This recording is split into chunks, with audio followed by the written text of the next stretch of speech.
Good morning. So, I wanted to talk about making sure you're fair to your horse with a release. A release, not necessarily just a physical release, like if you're wiggling the rope looking for the horse to back up and then you stop wiggling the rope as the release. I also mean release your intention, release your energy, release your frustration energy.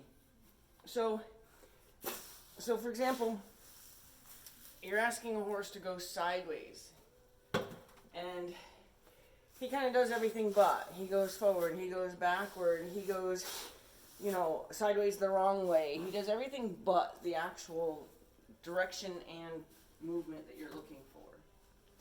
So you're kind of consistently, hopefully, asking, go sideways, go sideways, go sideways, go sideways. And if you're doing it right, you're just consistent. You don't think, well, maybe I need to make an adjustment a little bit this way. So you're not in there adjusting the seat to your car. Well, that didn't look good. You're not in there like adjusting your mirror.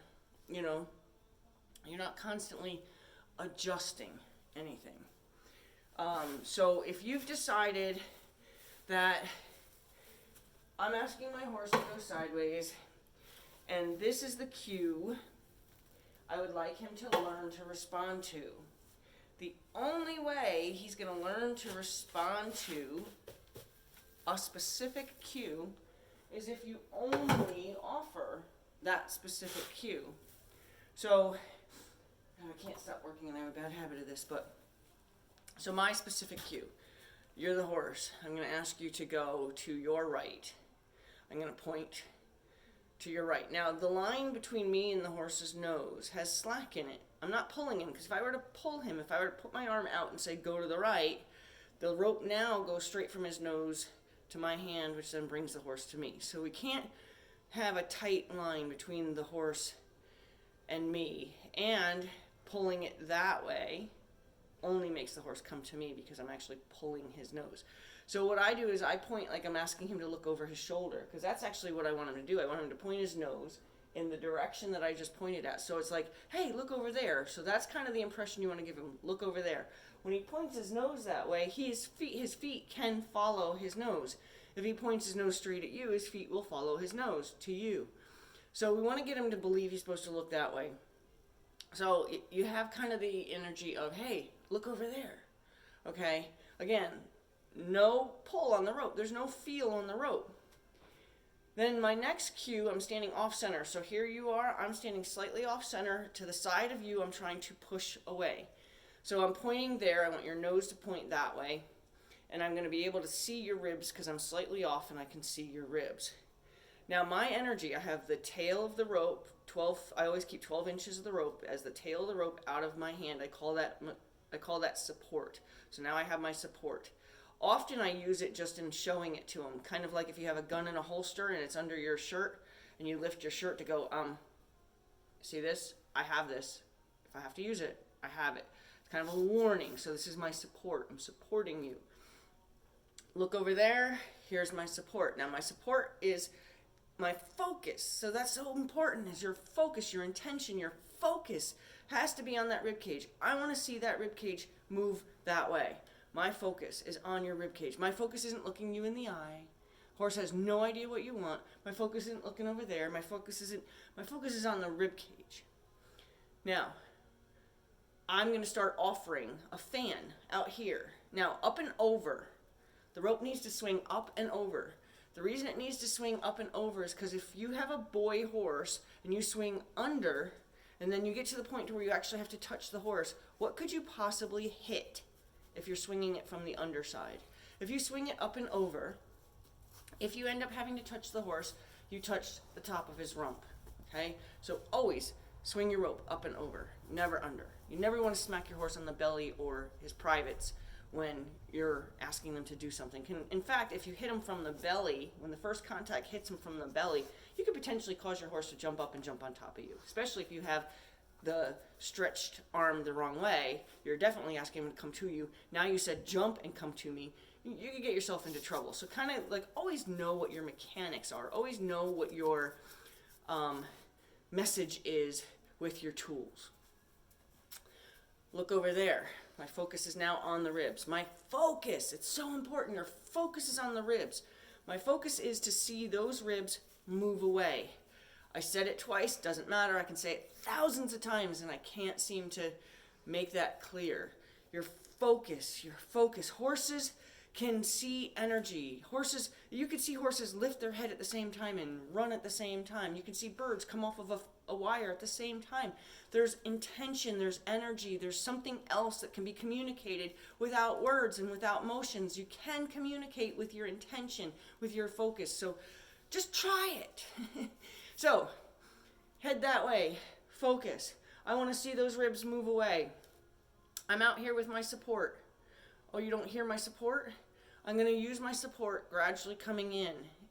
Hopefully, I do not need to touch the rib cage. Hopefully, I do not need to touch the rib cage.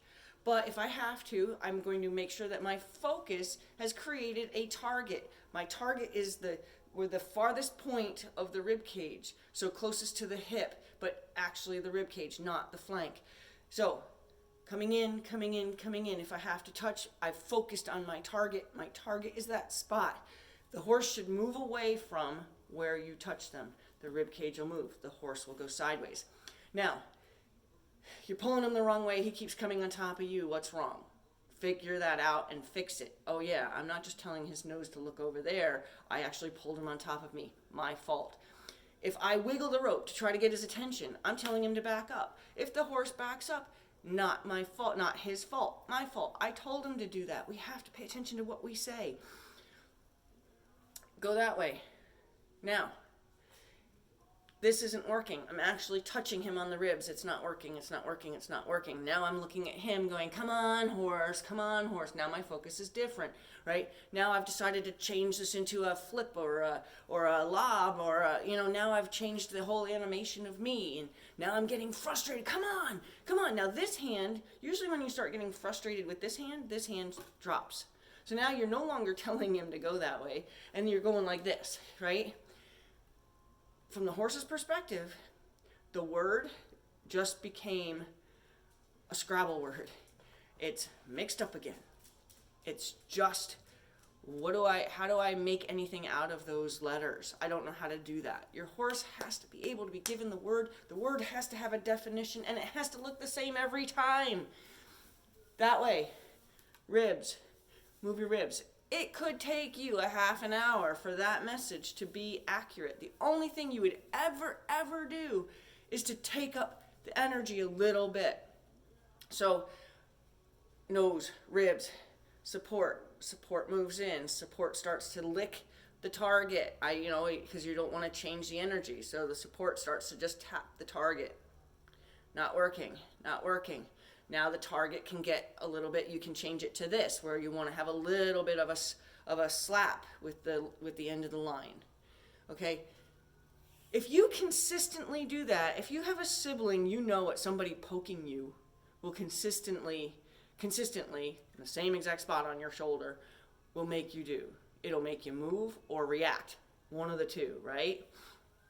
Or both. As soon, please, God, I gotta get back to work. As soon as the horse goes, do you want me to move away from that? Stop. So now you're like this. The horse shifts. Now, if it took a long time, determines how long you have your pause. Your pause is so important. Pause. Reactivate.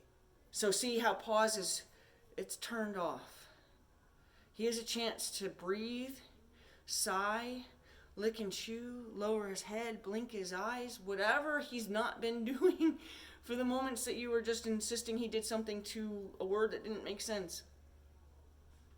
Then you reactivate. When you reactivate, your energy comes back up. You reactivate and let's do it again. Right? Has to look the same. The word has to be spelt the same every single time. You cannot spell it different. It has to be spelt the same. He moves. Relax. I don't care if your goal is to try to get the horse to go sideways from here to the barn. It has to be done one step at a time. And you have to tell him when he's been on the wrong page, standing there staring at you, or going the wrong way, or going backwards, or going forwards. He's been on the wrong page all those times. When he's been on the wrong page, and he finally flips the page to the right page, you have to go, yes. And not, yes! You have to go, yes. Now here's my other point, is if he finally takes that sideways step, the direction you want him to take that actual step, the pause is so important. That's exactly when you go, you're right. Take all your pressure off. Your hands come down, you look down, you look away, you look up, whatever. Don't look at the horse, don't look at his ribcage. Do not get excited and go, yeah, come on, keep going. Because look at what that just did.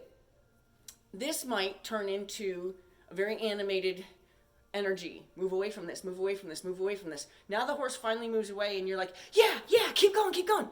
You just turned the energy up. You just said, wrong answer. You got excited because he got the right answer and he's hearing wrong answer loudly.